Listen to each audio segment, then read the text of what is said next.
Kunti hamil sebelum nikah. Kisah ini menceritakan perkawinan Raden Arsoma dengan Dewi Setiawati atau Endang Pucawati, putri Bagawan Bagaspati, yang dilanjutkan dengan kelahiran Raden Karnabasusena, putra Batara Surya yang lahir dari Dewi Kunti. Kisah ditutup dengan kemenangan Raden Pandu memboyong 3 orang putri sekaligus, yaitu Dewi Kunti, Dewi Madrim, dan Dewi Kendari. Mereka bertiga kelak akan melahirkan para Pandawa dan Kurawa. Prabu Mantrapati mengusir Raden Narasoma. Prabu Mantrapati Rada Tenta atau Prabu Artayana di Kerajaan Mandraka sedang memimpin pertemuan. Dihadang putra mahkota Raden Aras Oena serta para menteri dan punggawa, antara lain Peting Dahayana dan Arya Dahayata. Dalam pertemuan tersebut, Prabu Mandrapati mengutarakan niatnya untuk menyerahkan tahta kepada Raden Narasoma. Namun sebelum itu, Raden Narasoma harus menikah lebih dulu.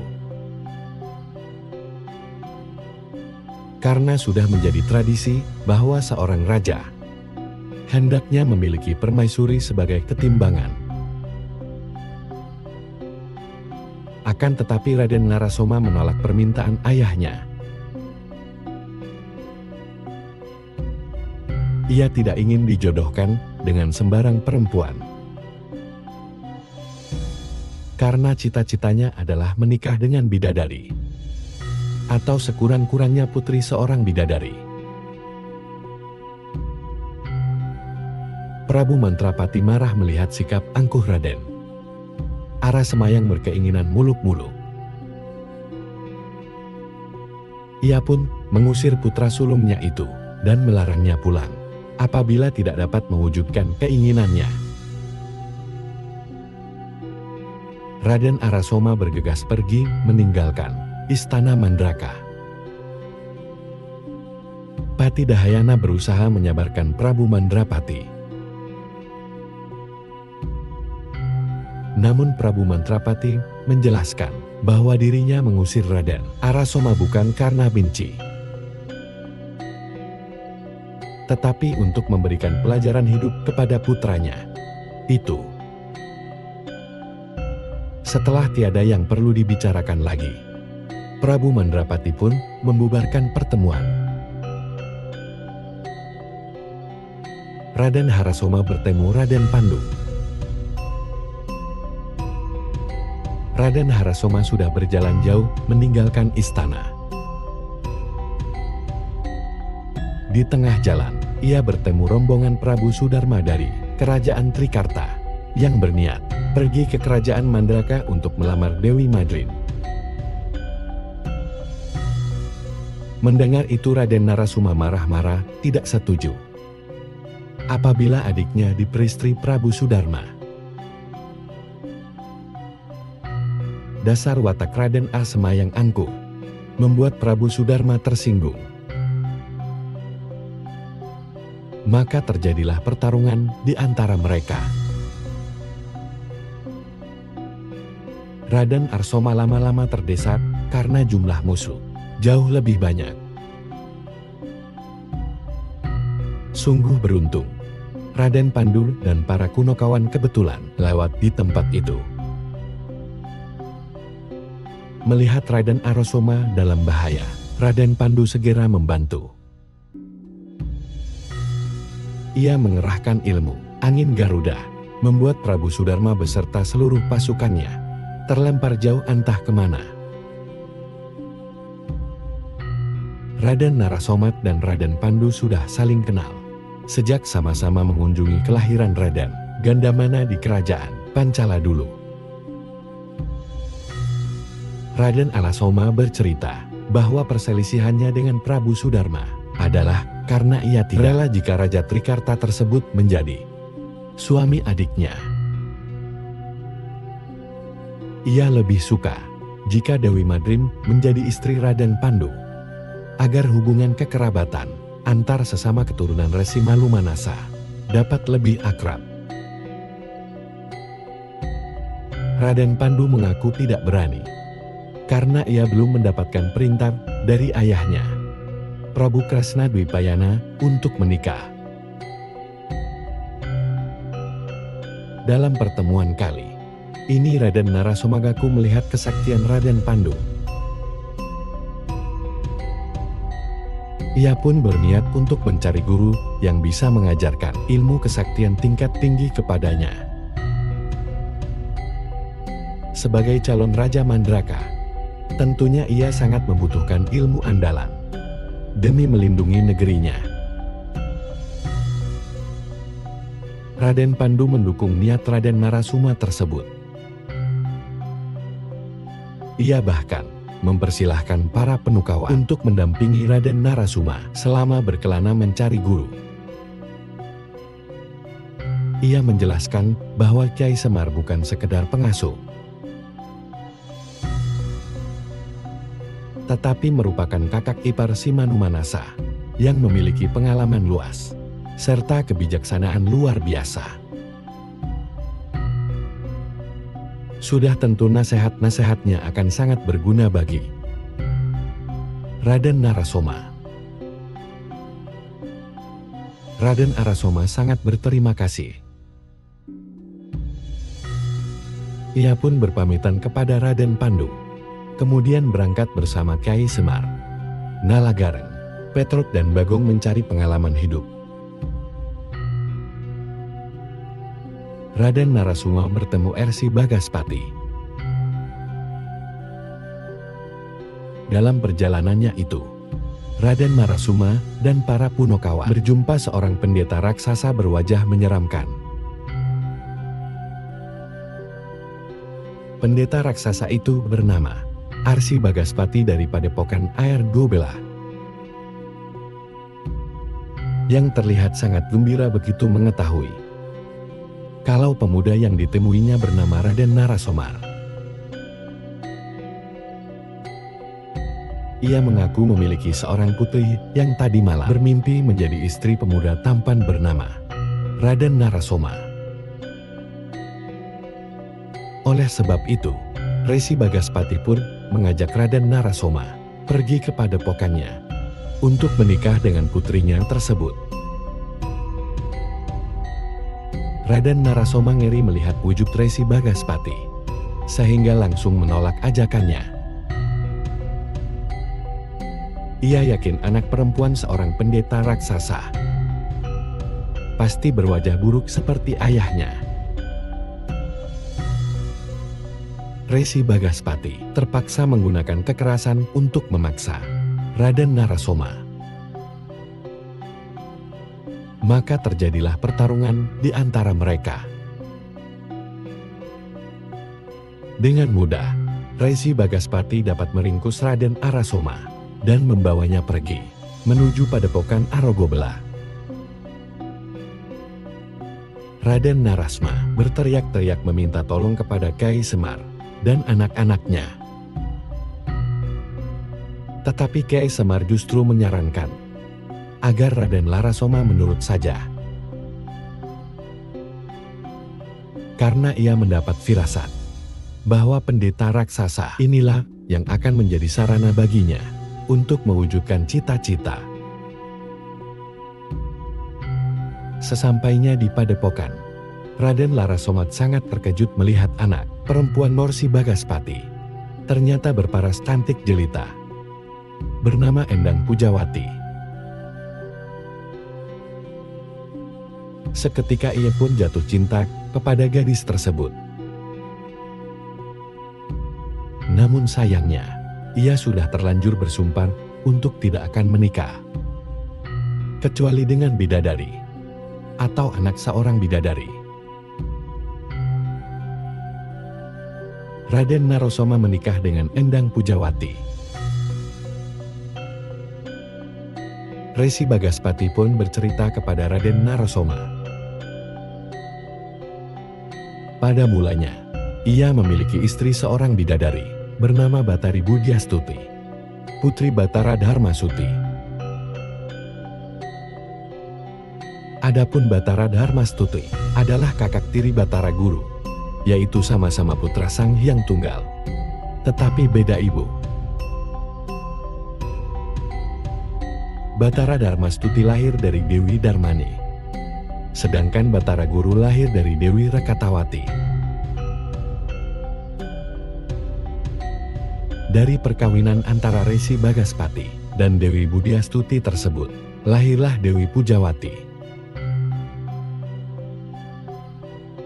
Resi Bagaspati juga memiliki kakak, bernama Prabu Bagaskara, yang menjadi raja di Nusa Belah. Prabu Bagaskara ini menikah pula dengan bidadari bernama Batari Satapi, putri Batara Siwa. Dari perkawinan itu, lahir seorang putri berparas raksasa, bernama Dewi Tabayati. Setelah Batari Satapi dan Batari Budyastuti kembali ke kahyangan, Dewi Tapayati merengek minta dicarikan ibu baru. Prabu Bangka sekarang lalu bermimpi bertemu Dewi Trilaksmi, istri Prabu Gandabayu, Raja Pancala. Ia pun berangkat melamar wanita itu sebagai istri barunya. Namun ketika menyerang kerajaan Pancala, Prabu Bagaskara tewas di tangan Raden Gandamana, putra Prabu Gandabayu. Sedangkan Resi Bagaspati dikalahkan sekutu kerajaan Pancala yang bernama Prabu Mandrapati, Raja Mandraka. Resi Bagaspati lalu bertobat dan membangun pertapaan di Padepokan Argola. Dewi Pujawati juga ikut serta tinggal di Padepokan dan diganti namanya menjadi Endang Pujawati. Adapun Dewi Tapayati menghilang entah kemana, sepertinya dibawa lari oleh Patih Kurandayaksa. Raden Narasuma teringat dirinya memang ikut mengunjungi kelahiran Raden Gandamana di kerajaan Pancala. Namun saat itu, ia tidak ikut berperang, sehingga tidak mengenal Orsi Bagaspati, yang kini berada di hadapannya. Setelah mendengar semuanya, Raden Narasuma pun bersedia menikahi Endang Pujawati, yang merupakan putri seorang bidadari. Resi Bagaspati sangat senang dan ia segera menggelar upacara pernikahan antara Raden Narasuma dengan Endang Pujawati dengan disaksikan para kunokawan. Resi Bagaspati meninggal dunia. Beberapa hari kemudian, Arsi Bagaspati memanggil Raden Narasoma dan Endang Pujawati untuk menghadap. Resi Bagaspati bertanya, apakah Endang Pujawati bersedia mendampingi Raden Arsema meski harus kehilangan orang tua? Endang Pujawati menjawab, dirinya bersedia mendampingi suami, tetapi juga merasa berat jika harus berpisah dengan orang tua. Resi Bagaspati menerima jawaban tersebut dan menyuruh Endang Pujawati untuk menunggu di luar. Resi Bagaspati lalu berbicara empat mata dengan Raden Narasuma. Ia meminta agar Raden Narasuma menjaga Endang Pujawati dengan sebaik-baiknya dan jangan pernah menyakiti putrinya itu.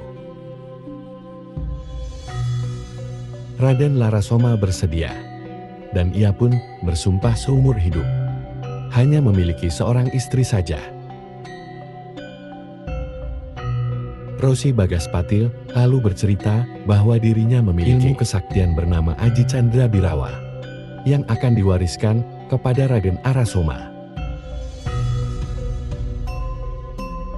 Dengan ilmu ini Raden Arasoma dapat mengeluarkan seorang raksasa kerdil ganas dari jarinya, yang jika dilukai, justru akan bertambah banyak jumlahnya. Raden Narasoma pernah mendapat cerita dari ayahnya tentang kedahsyatan ilmu ini, sehingga ia pun menyatakan bersedia menerimanya. Resi Bagaspati lalu mengajarkan mantra ilmu tersebut kepada Raden Narasoma. Mereka lalu bersama-sama mengheningkan cipta, dan Aji Canda Birawa pun berpindah dari dalam tubuh Resi Bagaspati ke dalam tubuh Raden Narasoma. Resi Bagaspati merasa lega. Ia menjelaskan bahwa sudah tiba saatnya ia meninggalkan dunia fana karena semua kewajibannya telah terpenuhi. Selama memiliki Aji Canda Birawa, Resi Bagaspati tidak akan bisa mati. Ia lalu menyerahkan sebilah garis kepada Raden Narasoma agar digunakan untuk menusuk sikunya. Karena hanya dengan cara demikian, Resi Bagaspati bisa melepaskan nyawanya. Raden Narasoma menerima gadis tersebut, namun tidak tega menggunakannya untuk menusuk sang mertua. Resi Bagaspati memaksa Raden Narasoma melakukannya karena selama dirinya masih hidup, Endang Pujawati tidak akan mau meninggalkan padepokan Argabelah untuk tinggal di kerajaan Mandraga. Resi Bagaspati merasa dirinya hanya menjadi penghalang bagi kebahagiaan putrinya. Raden Narasoma tetap tidak tega. Ia justru mengajak sang mertua untuk bersama-sama tinggal di istana Mandraga. Resi Bagaspati menolak ajakan tersebut. Ia pun menyerang Raden Narasoma untuk memaksa menantunya itu.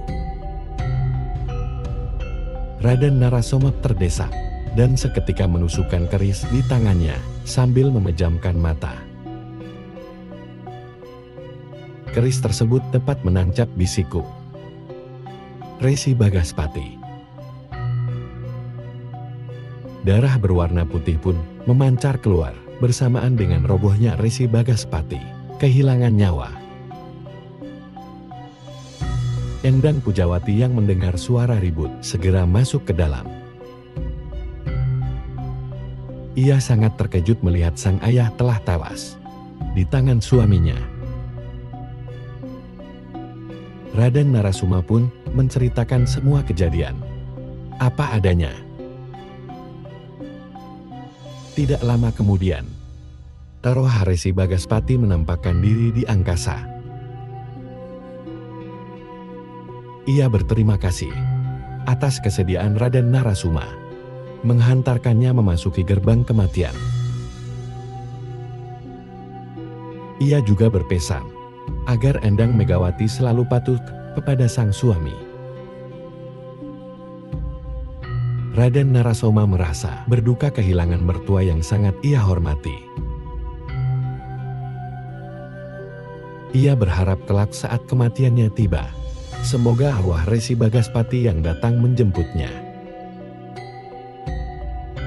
Resi Bagaspati bersedia.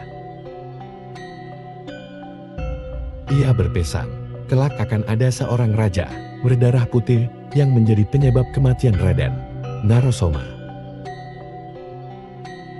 Saat peristiwa itu terjadi, Resi Bagaspati akan datang menjemput ROH sang menantu tercinta.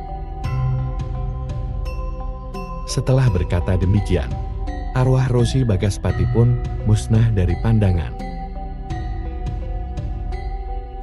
Raden Narasoma lalu bertanya kepada Endang Pujawati, apakah masih mau menjadi istrinya setelah peristiwa ini? Endang Pujawati menjawab bersedia mendampingi Raden Narasoma seumur hidup. Karena sekarang ia tahu bahwa sang ayah meninggal atas kemauan sendiri, bukan karena dibunuh oleh suaminya. Raden Narasoma senang mendengarnya. Ia merasa bangga atas kesetiaan Endang Pujawati dan mengganti nama istrinya itu menjadi Dewi Setyawati. Prabu Mandrapati kembali mengusir Raden Narasoma. Raden Narasoma dan Dewi Setyawati telah pulang ke kerajaan Mandraga, sedangkan para Kunokawan pulang ke kerajaan Hastina. Prabu Mandrapati menyambut kedatangan putra dan menantunya itu dengan perasaan bahagia. Hubungan antara ayah dan anak tersebut menjadi baik kembali. Apalagi Raden Arasma telah berhasil mewujudkan sumpahnya, yaitu menikah dengan anak seorang bidadari. Akan tetapi, Prabu Mandrapati sangat marah begitu mengetahui Raden Narasoma telah membunuh Resi Bagaspati, mertuanya sendiri. Prabu Mandrapati menjelaskan bahwa Resi Bagaspati telah menjadi sahabatnya. Raden Larasuma pun dituduh sebagai anak durhaka dan diusir pergi dari istana Mandraga. Putri bungsu Prabu Mandrapati, yaitu Dewi Madrim, masih rindu kepada kakaknya. Begitu Raden Narasuma diusir untuk yang kedua kalinya, ia pun ikut pergi meninggalkan istana. Ketika Dewi Setyawati hendak menyusul mereka, tiba-tiba Prabu Mandrapati jatuh pingsan karena terlalu sedih. Dewi Setyawati pun berhenti dan segera merawat mertuanya itu. Dewi Kunti hamil sebelum menikah. Sementara itu di kerajaan Madura, Prabu Kunti Puja telah memiliki 4 orang anak yang lahir dari istrinya, yaitu Dewi Pandondari, putri mendiang Prabu Santanuraja Hastina. Keempat anak tersebut bernama Raden Basudewa, Dewi Kunti Raden Rukma, dan Raden Mugrasena. Sang pangeran mahkota Raden Basudewa telah memiliki seorang istri bernama Dewi Mahira, tetapi belum dikaruniai putra. Sedangkan Dewi Kunti saat ini telah beranjak dewasa dan ia dilamar oleh banyak raja serta pangeran dari berbagai negeri. Prabu Kunti Puja memutuskan untuk mengadakan sayembara bili, yaitu biarlah Dewi Kunti sendiri yang menentukan pilihan dengan cara mengalungkan untayan bunga ke leher si pelamar yang ia kehendaki. Akan tetapi, sudah 4 bulan lamanya Dewi Kunti mengurung diri di dalam kabupaten dan tidak pernah menghadap ayah atau ibunya. Prabu Kunti Puja merasa curiga, jangan-jangan terjadi hal buruk pada putrinya itu. Maka ia pun mengutus Raden Basudewa untuk menengok dan memastikan keadaan Dewi Kunti di dalam kabupaten. Raden Basudewa segera berangkat memasuki Kaputran, di mana Dewi Kunti mengurung diri di dalam kamar. Raden Basudewa meminta izin masuk ke kamar, tetapi ditolak oleh Dewi Kunti dengan alasan dirinya sedang menjalani tapan nyebelen atas perintah gurunya yang bernama Rosi Druasa. Raden Basudewa semakin curiga dan ia pun mendobrak pintu kamar Kabutren. Terkejut ia melihat adiknya itu memegangi perut yang tampak mengembang, pertanda Dewi Kunti sedang hamil. Raden Basudewa marah-marah menuduh Dewi Kunti telah berbuat zina. Ia pun memaksa adiknya itu agar menyebutkan laki-laki mana yang telah menghamilinya. Namun, Dewi Kunti hanya menangis tanpa menjawab sedikit pun. Raden Basudewa menaruh curiga kepada Resi Dwasa, guru Dewi Kunti. Ia pun berniat hendak mencari dan menghukum pendeta tua tersebut. Lahirnya Raden Karnabasusena. Mendengar gurunya disalahkan, Dewi Kunti menjelaskan bahwa kehamilan ini bukan disebabkan oleh Resi Dwasa. Untuk lebih jelasnya, Dewi Kunti mengerahkan Aji Pamling untuk mengundang kehadiran Resi Dewasa. Seketika Resi Dewasa pun muncul di dalam kabupaten tersebut.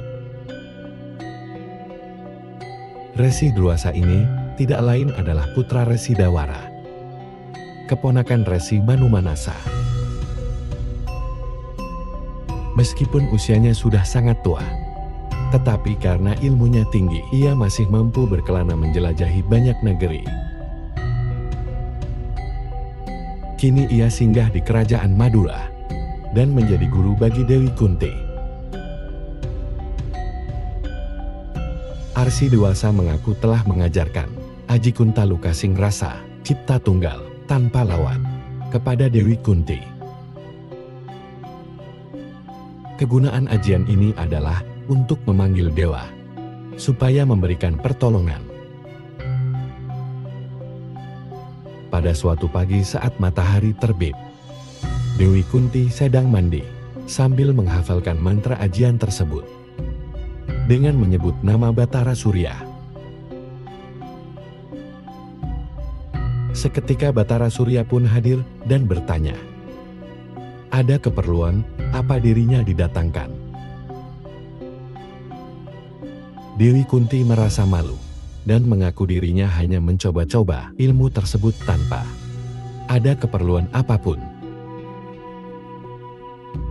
Batara Surya marah, merasa dipermainkan. Namun kemarahannya berubah menjadi nafsu birahi, karena melihat lekuk tubuh Dewi Kunti yang hanya tertutup kain basahan. Ia pun mengerahkan Aji Asmara Cipta, sehingga dapat bersenggama dengan Dewi Kunti, tanpa harus menyentuh tubuhnya. Meskipun tanpa bersentuhan, namun Riri Kunti tetap saja bisa mengandung putra Batara Surya hasil dari hubungan tersebut. Raden Basudewa menanyakan kebenaran cerita itu kepada Dewi Kunti. Dengan sangat malu dan sambil menangis, Dewi Kunti mengiyakan. Kini ia telah hamil 4 bulan, padahal sebentar lagi akan diadakan sayembara pilih untuknya. Raden Basudewa merasa peristiwa ini adalah aib besar bagi kerajaan Madura. Arsi Dwasa pun dimintai tolong untuk mencarikan jalan keluar bagi masalah ini. Pendeta tua itu segera mengheningkan cipta dan tangannya menyentuh perut Dewi Kunti. Secara berangsur-angsur, kandungan Dewi Kunti bertambah besar. Hanya dalam beberapa menit saja, kandungan tersebut menjadi matang dan siap dilahirkan. Tidak lama kemudian, Dewi Kunti pun melahirkan seorang bayi laki-laki, tanpa merasakan sakit sama sekali. Sungguh ajaib. Bayi laki-laki itu keluar dari kandungan dengan memakai anting dan baju sirah bergambar matahari. Raden Basudewa sangat berterima kasih atas bantuan Arsi Dewasa. Demi untuk menyembunyikan aib yang telah dialami adiknya, Raden Basudewa bersedia menjadi ayah angkat bagi bayi tersebut, karena ia telah memiliki seorang istri. Raden Basudewa pun memberi nama bayi itu Raden Basusena. Dewi Kunti sebenarnya sangat sayang kepada putranya yang tampan itu. Namun demi menjaga nama bayi kerajaan Madura, maka ia pun merelakan bayinya diambil oleh Raden Basudewa. Sebagai kenang-kenangan, Dewi Kunti memberikan nama panggilan untuk bayinya, yaitu Raden Karna, yang bermakna telinga. Ini sebagai pengingat bahwa putranya itu, sejak dilahirkan sudah memakai enting-enting di kedua telinganya. Resi Truasa membawa bayi Karna Basusena. Tiba-tiba Batara Surya turun dari kahyangan dan mendarat di dalam kabupaten tersebut. Ia meminta maaf kepada Raden Basudewa karena telah terbawa nafsu birahi dan membuat Dewi Kunti hamil di luar nikah. Dengan kesaktiannya, ia pun meruat Dewi Kunti sehingga kembali menjadi perawan seperti sedia kala. Mengenai bayi laki-laki hasil hubungan mereka itu, Batara Surya melarang Raden Basudewa untuk mengasuhnya sebagai anak angkat. Karena Basusena diramalkan kelak akan menjadi pahlawan besar apabila keluar dari kerajaan Madura. Mengenai enting-enting dan baju sirah yang dipakai si bayi adalah pusaka pemberiannya. Anting-enting tersebut bernama Surya Gundala. Sedangkan baju sirah yang melekat di dada si bayi bernama Surya Kawaca. Selama mengenakan kedua pusaka tersebut, tidak ada satupun senjata yang dapat melukai Karna Basusena. Raden Basudewa dan Dewi Kunti mematuhi keputusan Dewata yang menghendaki agar bayi Karna Basusena keluar dari wilayah kerajaan Madura. Dewi Kunti pun menangis berlinang air mata saat Batara Surya memerintahkan Resi Druasa untuk membawa bayi tersebut. Batara Surya kemudian kembali ke kahyangan, sedangkan Resi Druasa lenyap dari pandangan, meninggalkan kerajaan Madura. Resi Druasa menyerahkan Karna Basusena kepada Ki Adirata. Tersebutlah seorang kusir kereta bernama Ki Adirata yang mengabdi di kerajaan Hastina. Ia tinggal di desa Petaperhalaya bersama istrinya yang bernama Nyirada, putri Resi Radi. Mereka sudah puluhan tahun menikah, tetapi belum juga dikaruniai anak. Setiap pagi, pasangan ini selalu berdoa di tepi sungai Jamona, namun belum juga membuahkan hasil. Hingga akhirnya, pagi itu, Resi Truasa muncul dengan berjalan di atas sungai, sambil menggendong bayi laki-laki, menemui mereka berdua. Resi Truasa menyerahkan bayi laki-laki itu kepada Ki Adirata dan Nyai Rada, serta menjelaskan bahwa bayi tersebut adalah putra Batara Surya sebagai jawaban atas doa mereka setiap pagi. Di Adirata dan Nyai Rada sangat bahagia dan merasa mendapatkan kehormatan luar biasa karena dipercaya untuk mengasuh putra seorang dewa. Setelah dirasa cukup, versi dewasa pun lenyap dari pandangan. Ki Adirata dan Nyai Rada sangat bersyukur karena dewasa telah mengabulkan doa mereka. Mereka pun berjanji akan selalu menyayangi bayi tersebut seperti anak kandung sendiri. Sungguh ajaib, tiba-tiba payudaranya Rada dapat mengeluarkan air susu yang langsung digunakannya untuk menyusui bayi tampan itu. Karena bayi laki-laki ini adalah putra Batara Surya, maka Ki Adirata pun memberinya nama Surya Putra atau Surya Atmaja. Namun untuk sehari-harinya, bayi tersebut cukup dipanggil Rada saja, supaya tidak terlalu mencolok. Nyai Rada setuju. Mereka berdua lalu pulang ke rumah dengan perasaan bahagia.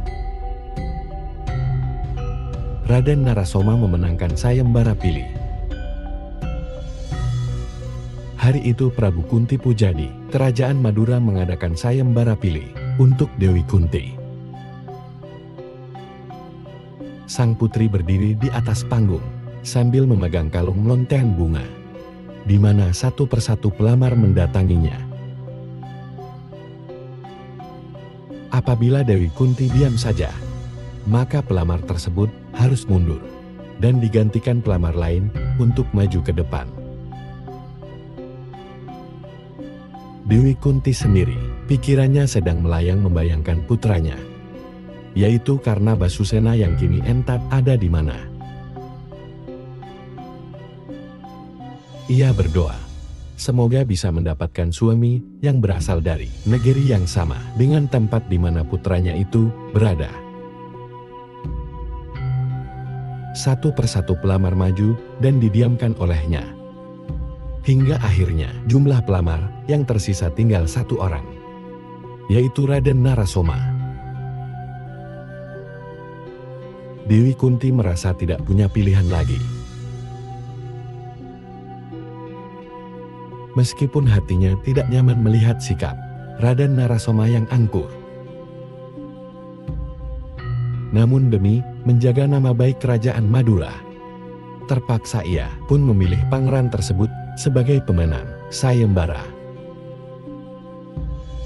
Dewi Kunti lalu turun dari panggung dan mengalungkan untaian bunga ke leher Raden Narasoma.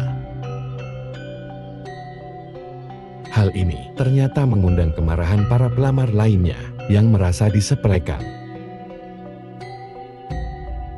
Raden Narasoma justru merasa mendapatkan kesempatan untuk mencoba ilmu barunya. Ia pun menantang semua raja dan pangeran untuk merebut Dewi Kunti dari tangannya. Para pelamar itu maju menyerang. Raden Narasoma lalu mengerahkan Aji Candawirawa. Dari ujung jarinya keluar sosok raksasa bertubuh kerdil tapi ganas, menyeramkan. Raksasa itu mengamuk menghadapi para penyerang.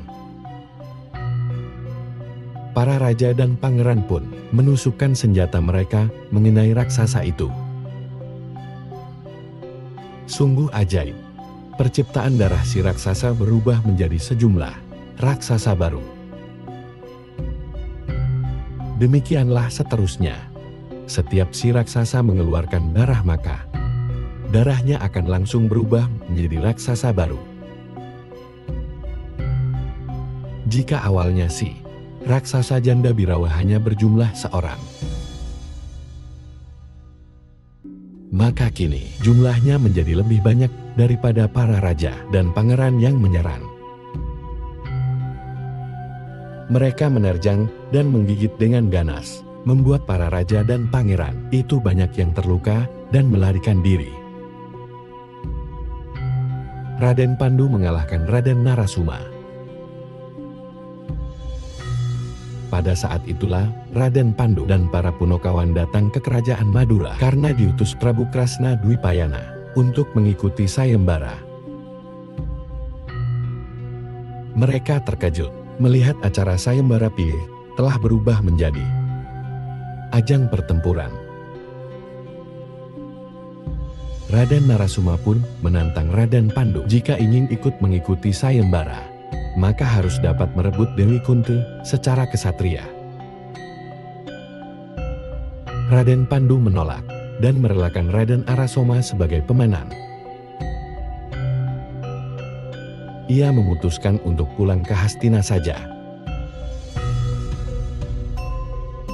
Raden Narasoma merasa disepelekan, dan ia pun memerintahkan para raksasa Candawirawa untuk menyerang Raden Pandu. Raden Pandu dengan lincah menghadapi serangan para raksasa ganas tersebut.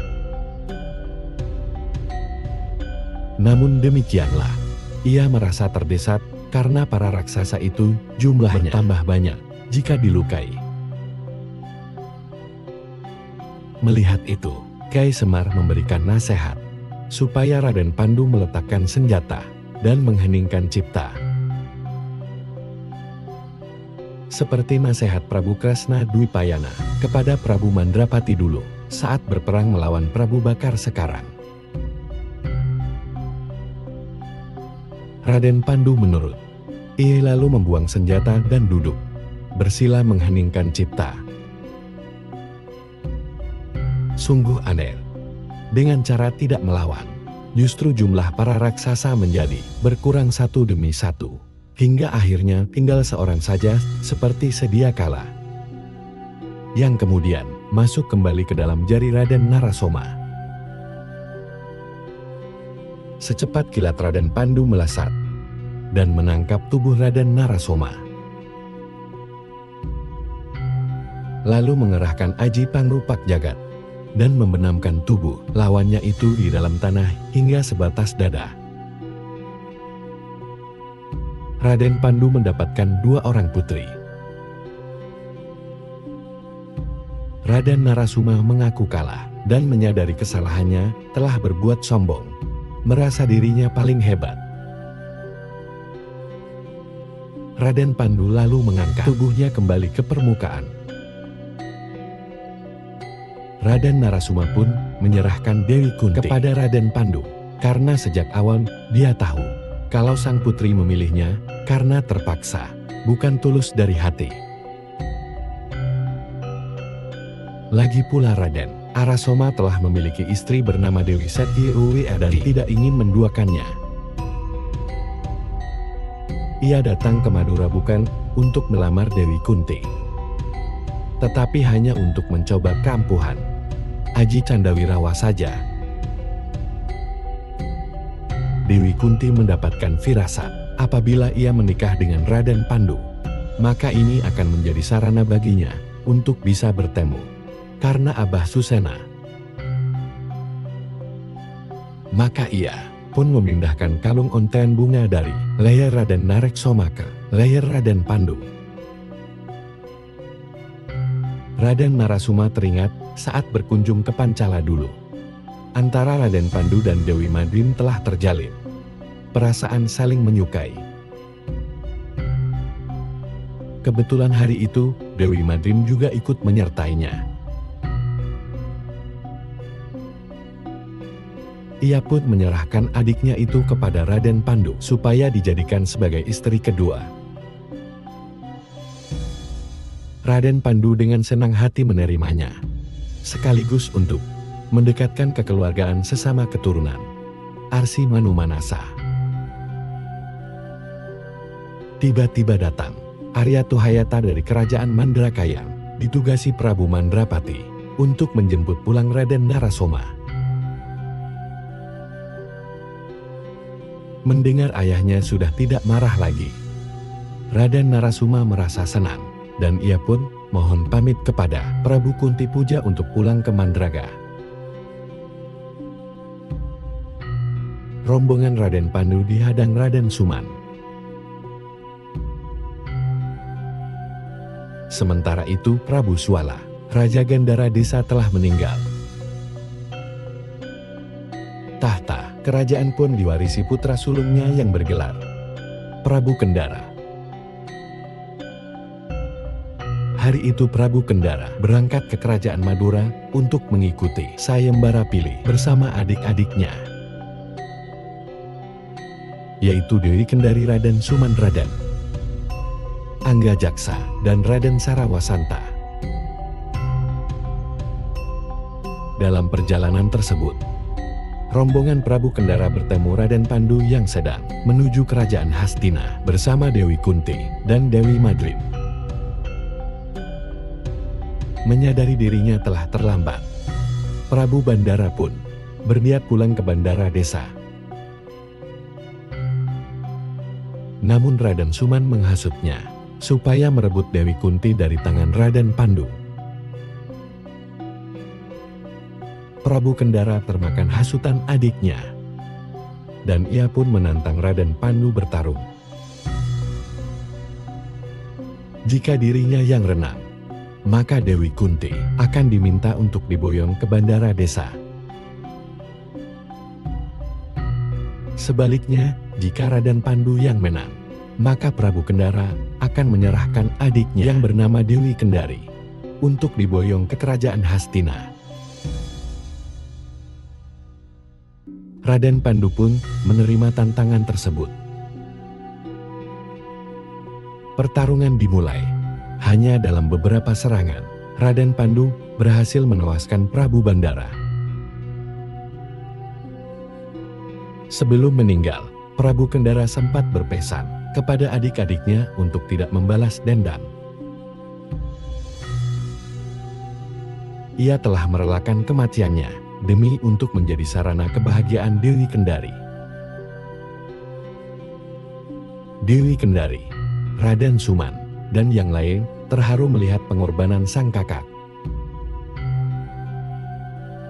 Mereka lalu membagi rombongan menjadi dua. Dewi Kendari dan Raden Suman mengikuti Raden Pandu pergi ke kerajaan Hastina sesuai perjanjian tadi. Sedangkan Raden Anggajaksa dan Raden Sarabasanta membawa pulang jenazah Prabu Kendara. Raden Dhritarashta memilih Dewi Kendari. Prabu Krasna Dwipayana, Ersiwara Bisma, dan segenap keluarga besar kerajaan Hastina menyambut kedatangan Raden Pandu yang berhasil memboyong 3 orang putri sekaligus.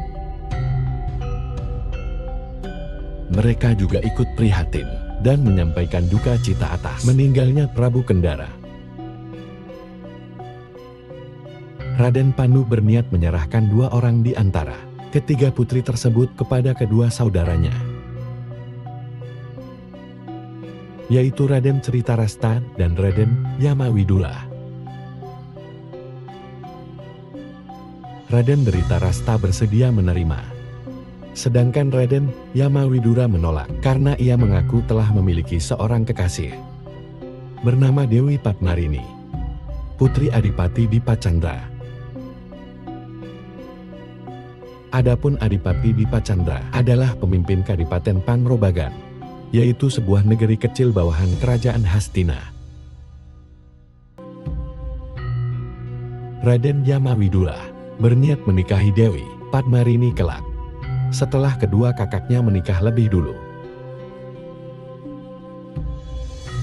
Raden Pandu pun mempersilahkan Raden Dhritarashta yang lebih tua agar mengambil 2 orang putri sekaligus. Namun Raden Dhritarashta bersedia mengambil 1 saja, karena Raden Pandu yang telah bekerja keras memenangkan mereka,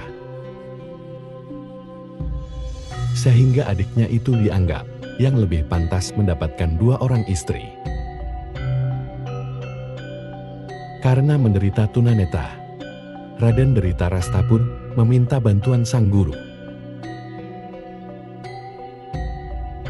yaitu Resiwara Bisma, untuk memilihkan salah satu putri sebagai istrinya. Resiwara Bisma menyarankan agar Raden Dhritarashta mengambil Dewi Kendari saja, karena usianya lebih tua daripada Dewi Kunti dan Dewi Madrim. Raden Dhritarashta setuju, dan Raden Pandu pun menyerahkan putri dari Gandhara desa tersebut kepada kakaknya. Dewi Kendari sangat kecewa, namun tidak dapat membantah karena menyadari dirinya hanyalah seorang putri boyongan. Raden Suman juga kecewa karena sang kakak menjadi istri seorang tunanetra. Namun ia berusaha menghibur Dewi Kendari bahwa Raden Dhritarashta adalah putra sulung Prabu Krasna Dwipayana. Kelak, jika Prabu Bersenadipayana mengundurkan diri dan kembali menjadi Raisi Abhyasa, maka tahta kerajaan Hastina akan dipegang oleh Raden Tretarostra sebagai raja yang baru. Itu artinya, Dewi Kendari akan menjabat sebagai permaisuri kerajaan. Dewi Kendari merasa sedikit terhibur. Ia berharap ucapan adiknya itu dapat menjadi kenyataan.